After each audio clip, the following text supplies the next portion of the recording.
Hello students, welcome to my YouTube channel M on target. Friends, आज हम लोग करने वाले हैं ज्योग्राफी का लेसन एग्रीकल्चर। ठीक है, इसके एमसीक्यू हम लोग करेंगे, मल्टीपल चॉइस क्वेश्चन जो एक एक नंबर वाले आपके एग्जाम में आते हैं या आएंगे। ठीक है, इसके एमसीक्यू करेंगे। उससे पहले मैं आपको एक और चीज़ बता दूं जो लगभग हर वीडियो में मैं बताता हूँ। साइंस का टर्म 1, ठीक है, टर्म 1 कंप्लीट हो चुका है एमसीक्यू फॉर्मेट में। ये सोशल साइंस का हिस्ट्री भी कंप्लीट है, हिस्ट्री कंप्लीट है, प्लस ज्योग्राफी चल ही रहा है। इसके बाद सिविक्स कंप्लीट हो जाएगा, उसके बाद इकोनॉमिक्स कंप्लीट करवा देंगे। ओके, उसके बाद मैथ, फिर इंग्लिश, फिर हिंदी, फिर संस्कृत, जितना भी सब्जेक्ट है आपका, पहले टर्म 1 कंप्लीट होगा। ध्यान से सुनिए, पहले टर्म 1 में जितने भी चैप्टर्स आने वाले हैं वो सभी कंप्लीट कराए जाएंगे। उसके बाद हम लोग टर्म 1 कंप्लीट होने के बाद टर्म 2 की तरफ बढ़ेंगे और टोटल क्वेश्चन इंग्लिश फॉर्मेट में होंगे, जैसा कि जो लड़के स्टार्टिंग से पढ़ रहे हैं हमारे चैनल पे उनको पता होगा। ओके, आज का जो चैप्टर है एग्रीकल्चर, कृषि, उसका पहला क्वेश्चन मैं आप सभी को दिखाता हूं। देखिए, मैं क्वेश्चन पढ़ूंगा, जहां तक संभव होगा उसको एक्सप्लेन करूंगा, साथ ही उससे संबंधित जितने भी फैक्ट होंगे आप जो आपके एग्जाम में इंपॉर्टेंट हैं या आ सकते हैं, मैं उसको और वहीं पे क्लियर करते हुए आगे बढ़ूंगा। ओके, क्वेश्चन नंबर 1 है, which of the following are plantation crop. मतलब इनमें से कौन ऐसा फसल है जो प्लांटेशन मतलब बोया जाता है, प्लांट किया जाता है खेतों में। ठीक है, 1 by 1, बीज वाला नहीं। ठीक है, देखिए, प्लांटेशन का मतलब हम लोग उसको लगाते हैं। ठीक है, कुछ होते हैं जो आप जैसे चावल है मान लीजिए, ठीक है, तो इसको आप लोग लगाते थोड़ी हैं, उसको छिड़क दिए खेत में, वो अपने आप जम गया। लेकिन कुछ ऐसे हैं जिनके बीज उनको पत्ते के माध्यम से हम लोग लगाते हैं। जैसे इसका जो सही जवाब है वो है option C, tea, coffee, banana and sugar cane. ये जो टी है इसका पत्ता होता है, कॉफ़ी का भी पत्ता होता है। आप लोग देखे होंगे, ये सब जो चीज़ें हैं वो असम वाले क्षेत्र में फेमस हैं। ठीक है, प्लांटेशन का हिंदी होता है रोपड़। ठीक है, तो असम वाले क्षेत्र में क्या होता है, आप लोग गूगल पे सर्च करके देखिएगा। इन सभी को एक चुन चुन के, ये नहीं कि गाय खेत में काट के अलग कर दिए, नहीं, इनके पत्तों को चुनकर औरत होती हैं पीछे डलिया जैसा ली होती हैं और उसी में 1 by 1 रखती हैं। ठीक है, तो ध्यान रखिएगा, जो प्लांटेशन क्रॉप है वो इनसे संबंधित हैं। ओके, मैंने स्टार्टिंग में ही बताया कि चीज़ों से जितना रिलेटेड होगा और जहाँ तक संभव होगा मैं एक्सप्लेन करते हुए चलूँगा। नेक्स्ट क्वेश्चन की तरफ बढ़ते हैं। The 3 major cropping season of India are. भारत में 3 फसल वाले मौसम कौन कौन से हैं। मेजर क्रॉपिंग, मेजर मतलब प्रमुख या मुख्य, सीजन मतलब ऋतुएं कौन कौन सी हैं।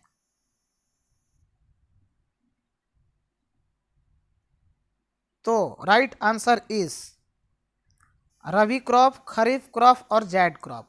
देखिए, मैं अलग से पेज पे लेके यहाँ पे आपको दिखा रहा हूँ, समझा रहा हूँ। एक चीज़ समझ लीजिए, 3 तरह का जो आया है, रबी, दूसरा खरीफ। तो थोड़ा मैं फास्ट लिख रहा हूँ, थोड़ा आपको राइटिंग में, इसलिए हर चीज़ को बोलते हुए चलता हूँ।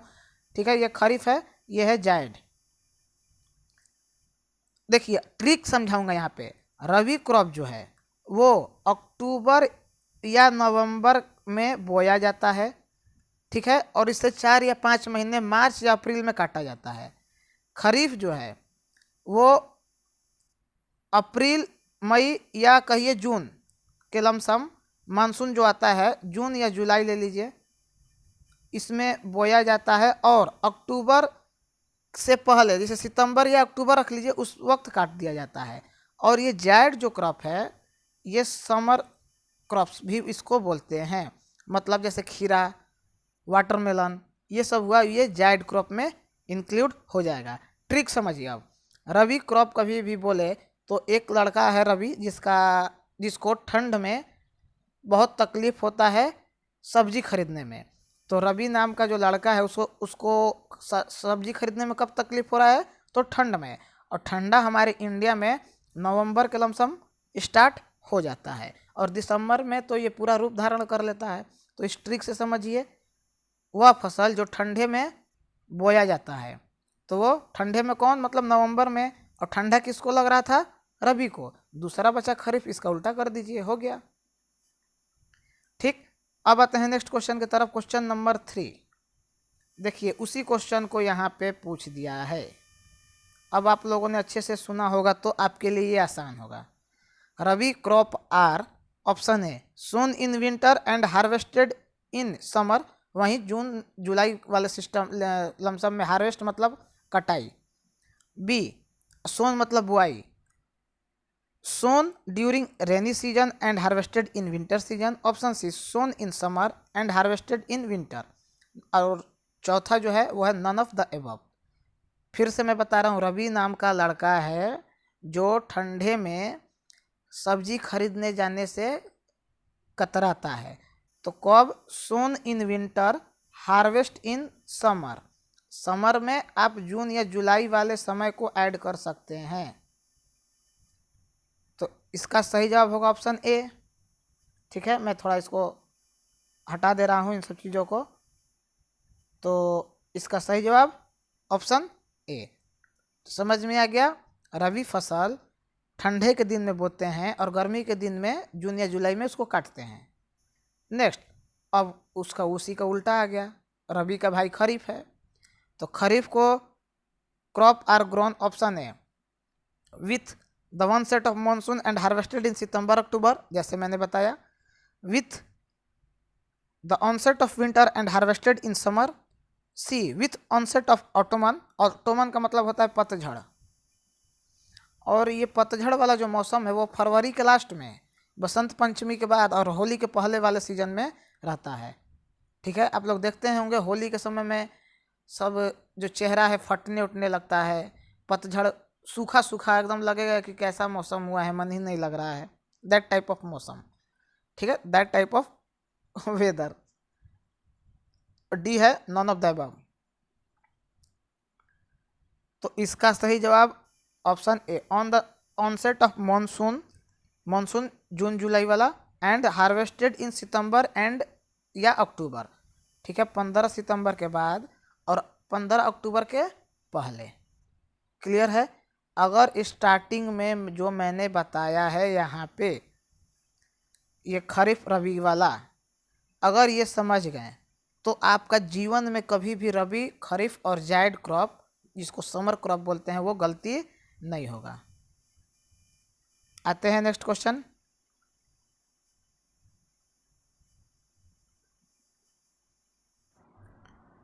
Next question, the main food crop of kharif season. Kharif season का जो मेन फूड क्रॉप है, मेन फसल है, वो कौन सा है? Option A mustard, B pulse, C rice या डी वीट। मस्टर्ड मतलब पता ही है, सरसों। ठीक, पल्स मतलब दाल, राइस मतलब चावल, और वीट मतलब गेहूँ। तो कौन सा खरीफ फसल का मेन, मेन मतलब मुख्य फसल है किसका? खरीफ सीजन का। तो सही जवाब है ऑप्शन सी। ठीक है, खरीफ सीजन में चावल मेन फसल के रूप में बोया जाता है। Next, the main food crop of rabi season are, sorry is wheat, rice, maize, maize मतलब मक्का होता है, मक्का मदीना वाला नहीं, मकई वाला मक्का, ज्वार, ये ज्वार वो ज्वार दूसरा है, अब बुखार वाला ज्वार दूसरा होता है। तो इसका सही जवाब है ऑप्शन नंबर ए, गेहूं। Next, a short season between the rabi and kharif season is known as.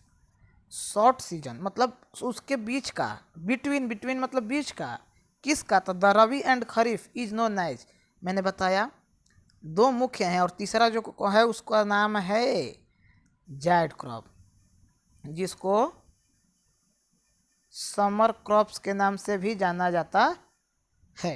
Okay, clear है? नेक्स्ट बढ़ते हैं, important non food crop of our country.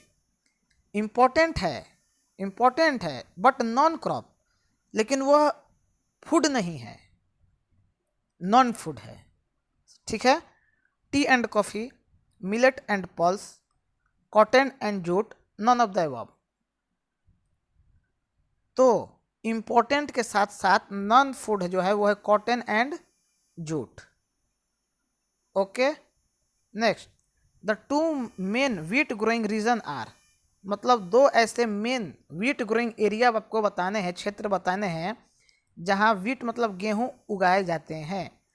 Option A the Ganga Sutlej plains and the Deccan trap, B north eastern part and eastern coastal plain, C Deccan plateau and Konkan coast, D none of the above. तो सही जवाब है option A the Ganga Sutlej plains and the Deccan trap. गेहूं के लिए 120 centimetre या 120 नहीं 100 रखिए, 100 प्लस सेंटीमीटर पानी की आवश्यकता होती है और चावल के लिए 120 प्लस। ठीक है, और इसके लिए उपजाऊ धरती चाहिए, तो गंगा नदी के किनारे वाला जितना भी ज़मीन है सब कैसा है, उपजाऊ है। Next, the third most important food crop of our country, मतलब हमारे देश का तीसरा महत्वपूर्ण फसल कौन है। तो पहले तीसरा से पहले पहला और दूसरा से जान जाइए। तो पहला और दूसरा, पहला गेहूं जिसका रोटी हम लोग खाते हैं, दूसरा चावल। अब तीसरा आपको बताना है, तो सही जवाब है आपका ज्वार। ठीक है, ज्वार बाजरा जिसे मोटा अनाज भी बोलते हैं, ध्यान रखिएगा। Next, which of the following crop is major source of protein in vegetarian diet, मतलब इन चारों में से एक ऐसा खाद्य पदार्थ है जिसमें प्रोटीन बहुत अधिक मात्रा में मिलता है। ओके, ऑप्शन है wheat, rice, pulse, oil seeds. Hindi अभी सबका बताने का कोई है नहीं, वैसे भी ये क्लास इंग्लिश मीडियम का है। तो सबसे ज़्यादा प्रोटीन दाल में मिलता है, पल्स। क्या करें, कुछ ऐसे लड़के होते हैं जो हिंदी और इंग्लिश कहते हैं कि सर दोनों में पढ़ाई कीजिए। और एक बात ध्यान रखिएगा, अगर आप इन सभी क्वेश्चन को हिंदी में भी पढ़ना चाहते हैं तो मैट्रिक परीक्षा, ठीक है, और ये जो भूगोल है तो सामाजिक विज्ञान वाले प्लेलिस्ट में जाइए। बिहार बोर्ड को मैंने पढ़ाया है, 1 नंबरिया क्वेश्चन जितने MCQ हैं, और वहाँ मैंने 50-50 कराया है, क्योंकि उन लोग में MCQ कुछ ज़्यादा ही आता है, तो आप वहाँ से भी कवर कर सकते हैं। वैसे हिंदी और इंग्लिश में ज़्यादा डिफरेंस नहीं होता है, बहुत कम ही होता है। Next, what % of our crop area is covered by oil seeds. Oil seed मतलब समझ गए ना, समझ ही गए होंगे। अरे यार, ऑयल मतलब तेल, सीड मतलब बीज। तेल की बीज वाले कितने ऐसे फसल हैं जो एरिया कवर करते हैं हमारे कंट्री में, 21, 12, 2 और 4।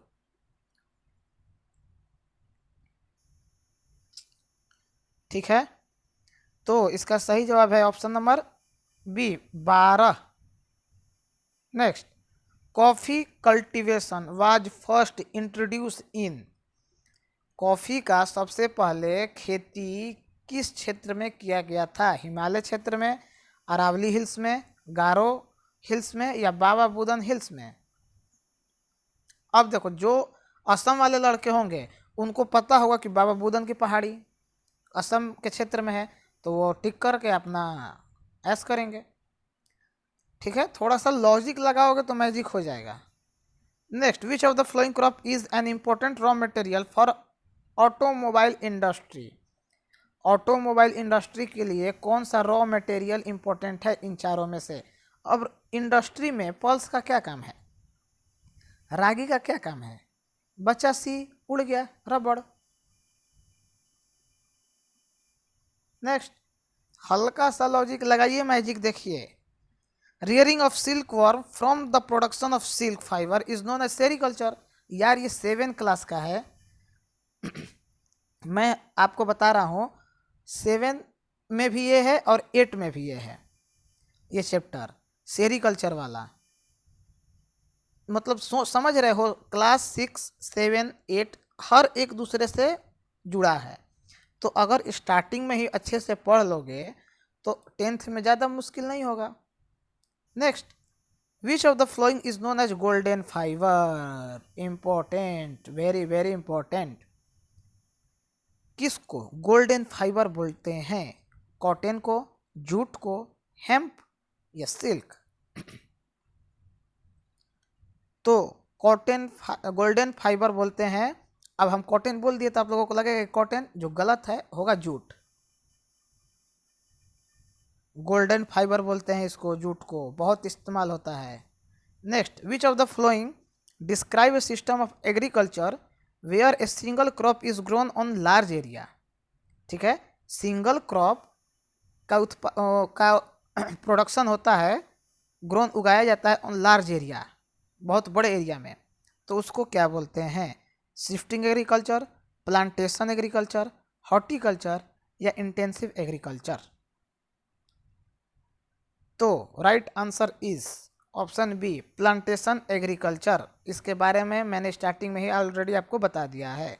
Next, which one of the following is a leguminous crop?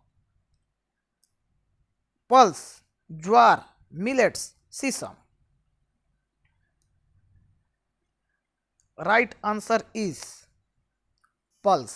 Pulse मतलब दाल, ये लिग्मिनस प्लांट होते हैं। Next, which one of the following is announced by the government in support of a crop? इनमें से किसका इस्तेमाल भारत सरकार, गवर्नमेंट मतलब सरकार हमारी, सपोर्ट करने के लिए में अनाउंस की है? किसका? फसल का, क्रॉप का। तो उसको, उसका फुल फॉर्म मैं यहाँ पे आपको बता रहा हूँ। उसको शॉर्ट में बोलते हैं एमएसपी। और ये कुछ दिन पहले एमएसपी को लेकर इतना ज़्यादा केंद्र सरकार और जो पंजाब वाले किसान हैं उनको लेकर विवाद हुआ था। तो इसका फुल फॉर्म है मिनिमम सपोर्ट प्राइस। ओके, उसको क्या बोलते हैं? Minimum support price. मतलब इसके बारे में आपको मैं शॉर्ट में बता दूं कि अगर आप मान लीजिए गेहूं का खेती करते हैं या चावल का करते हैं, तो जब आप बोते हैं तो आपको मन में डर होता है कि अगर हमको अच्छा पानी नहीं मिला तो मेरा फसल बर्बाद हो जाएगा, अच्छे से विकास नहीं हुआ फसल का तो बर्बाद हो जाएगा। तो नुकसान से बचने के लिए सरकार ने मिनिमम सपोर्ट प्राइस किसानों को देना शुरू किया है। ठीक है, इसमें होता क्या है कि जब आप फसल बो रहे हैं तो उसी वक्त सरकार आपके फसल का दाम तय कर देगी। जैसे मान लीजिए गेहूं का कीमत है 30 रुपया किलो, 30 रुपये में 1 किलो। तो गेहूं जब आपने खेत में बोया तो उसी वक्त तय कर दिया। अब आपका गेहूं खराब हो, बाढ़ है, कुछ भी हो, 30 रुपये से कम में सरकार नहीं खरीदेगी। इसी को बोलते हैं मिनिमम सपोर्ट प्राइस। और ये एक किसानों के लिए सुरक्षा कवच का काम करता है। हाँ, 30 रुपये में है, कम से कम में आप बेच सकते हैं, और अधिक से अधिक आप कहीं भी बाज़ार में कितने रुपए में भी बेचने के लिए स्वतंत्र हैं। 30 रुपये से कम आप नहीं बेचिएगा, क्योंकि आपके पास जो मिनिमम सपोर्ट है वो 30 रुपये सरकार दे रही है। मान लीजिए कोई आपको व्यापारी है 50 रुपया दे रहा है तो आप उसको बेच सकते हैं, कोई 60 रुपया दे रहा है तो भी आप उसको बेच सकते हैं। ठीक है, लेकिन अगर मान लीजिए फसल खराब हो गया है तो 50 रुपये कौन देगा? उस वक्त मान लीजिए बोलेगा जो खरीदने वाला दुकानदार है कि हम 20 रुपया किलो ही लेंगे, तो आप क्या कीजिएगा? इसको दीजिएगा कि सरकार को दीजिएगा? सरकार को दीजिएगा, क्योंकि ये 1 किलो का दाम 30 रुपया दे रहा है और व्यापारी 20 रुपया दे रहा है। तो इसी को बोलते हैं मिनिमम सपोर्ट प्राइस। ठीक है, थोड़ा ज़्यादा मैंने इस पर समय ले लिया, सॉरी। नेक्स्ट क्वेश्चन की तरफ बढ़ते हैं। Primitive subsistence farming is also known as mixed cropping, cooperative farming, slash and burn agriculture या डी कमर्शियल फार्मिंग? तो आपका सही जवाब है प्रिमिटिव वाला जो फार्मिंग है उसको बोलते हैं स्लैश एंड बर्न। ये बर्न होगा, बर्न एग्रीकल्चर। ये सबसे ज़्यादा दिल्ली में आप देखते होंगे कि जब खेत हरियाणा वाले किसान जलाते हैं तो उधर का धुआं उड़कर दिल्ली पे कब्जा कर लेता है और हटता नहीं है, वहाँ पूरा धुआं धुआं जैसा हो जाता है। तो ये वहीं स्लैश एंड बर्न खेतों को जलाते हैं हरियाणा पंजाब वाले, सॉरी पंजाब नहीं हरियाणा वाले। तो उनका धुआं उठकर, मान लीजिए ये हरियाणा है, ये दिल्ली है, ठीक, ये जलाएं तो ये धुआं उठ के दिल्ली वालों को परेशान करता है और प्रदूषण, धुंध, कोहरा ये सब क्रिएट करता है, इसलिए वहाँ के लोगों को सांस लेने में बहुत ज़्यादा तकलीफ होती है। और ये जलाया हुआ है तो इसमें ऑलरेडी कार्बन की मात्रा ज़्यादा है, ठीक है। जलाने पे कार्बन का जो ये है, जला हुआ चीज़ का अगर कोई गंध आपके पास आएगा तो वो नुकसान ही करेगा। नेक्स्ट, आंखें जलने लगती है वहाँ के लोगों को, जो लड़के दिल्ली से होंगे उनको ये अच्छे बात से पता होगा। Next question, plantation agriculture is a type of, option A subsistence farming, B commercial farming, C mixed farming या D none of the above. तो अभी आया था पीछे, तुरंत थोड़ा सा आप दिमाग लगाइएगा तो पता चल जाएगा। Right answer commercial farming. Next, how much of India population is engaged in agriculture activity. Bharat के कितने ऐसे पॉपुलेशन है या भारत की कितनी जनसंख्या कृषि में सम्मिलित है। तो कितना लिखे हैं, 2/3। Next, what has been the main dependency of primitive farming.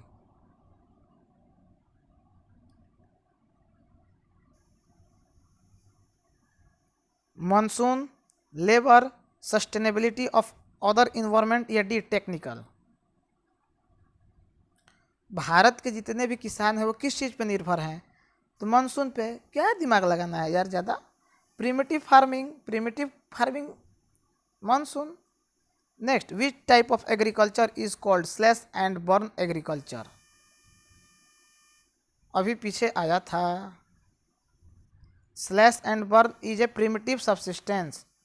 ये वाला क्वेश्चन थोड़ा मैंने नहीं, ठीक है।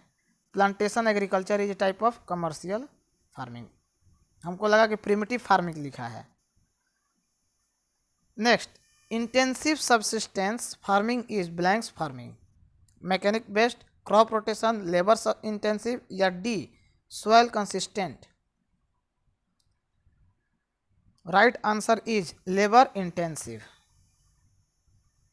Well, next question, which state is known for growing T. ये वही क्वेश्चन ने घुमा के पूछ दिया है। बाबा बुदन की पहाड़ी असम में। उड़ा दो। चाय कहाँ, चाय का बात आए असम टिक मार के चल देना है आराम से, निश्चिंत रहो, गलत नहीं होगा। When are rabi crop harvested, यहाँ पर ध्यान देना, रबी क्रॉप हार्वेस्टेड कटाई कब होता है, अक्टूबर में, अप्रैल में, दिसंबर में, जुलाई में। मैंने बताया था कि मार्च 15 से अप्रैल 15 तक। उड़ा दो भी, हो गया। Which state is known as growing rabi crop, मतलब वह स्टेट जो रबी क्रॉप के लिए मशहूर है। मध्य प्रदेश, राजस्थान, उड़ीसा या पंजाब। तो सही जवाब है पंजाब, ठीक है। Next, which state are known for their success in the green revolution, हरित क्रांति। भारत में हरित क्रांति के जो जनक हैं वो MS स्वामीनाथन है, याद रखिएगा। तो इसका सही जवाब जो है वो है क्वेश्चन नंबर 29 है ये, सॉरी क्वेश्चन नंबर मैंने बोल दिया गलती से। Right answer A Punjab. ये भी पंजाब है रबी क्रॉप के लिए, और 29 नंबर जो ग्रीन रिवॉल्यूशन है उसका भी बहुत बड़ा सक्सेस मिला था पंजाब में। Next, India the blanks largest producer of rice in the world. Bharat जो है वो राइस मतलब चावल उत्पादन करने में विश्व का कौन सा स्थान पे है, तो है, क्या लिखे हैं, दूसरा, मतलब सेकंड। ओके, तो दोस्तों आज का हमारा 30 क्वेश्चन कंप्लीट हुआ। अब एक काम कीजिएगा, सभी क्वेश्चंस को कॉपी में नोट करिएगा या कैसे भी करके याद जरूर कर लीजिएगा। अगर वीडियो अच्छा लगा हो तो लाइक कीजिए, सब्सक्राइब करके बेल आइकन जरूर दबाइएगा, नहीं तो फिर नोटिफिकेशन कब मिलेगा हम नहीं जानते हैं, ठीक है, पता नहीं चलेगा कि कब मैंने वीडियो अपलोड किया। और प्लीज़ शेयर अधिक से अधिक कीजिए ताकि लड़के पढ़ पाएँ, और ये चैनल ही बोर्ड एग्ज़ाम वाले लड़कों के लिए बनाया गया है, वो बिहार बोर्ड हो या CBSE हो, दोनों लैंग्वेजेस में। मैं फिर से एक बार बोल रहा हूँ, अगर हिंदी में आपको पढ़ना है तो हिंदी वाले प्लेलिस्ट में जाके चैप्टर वाइज मैंने एक एक नंबर वाले MCQ अपलोड किए हैं, आप वहाँ से भी देख सकते हैं। तो अब इजाज़त दीजिए, मिलते हैं नेक्स्ट वीडियो में, तब तक के लिए गुड बाय, टेक केयर।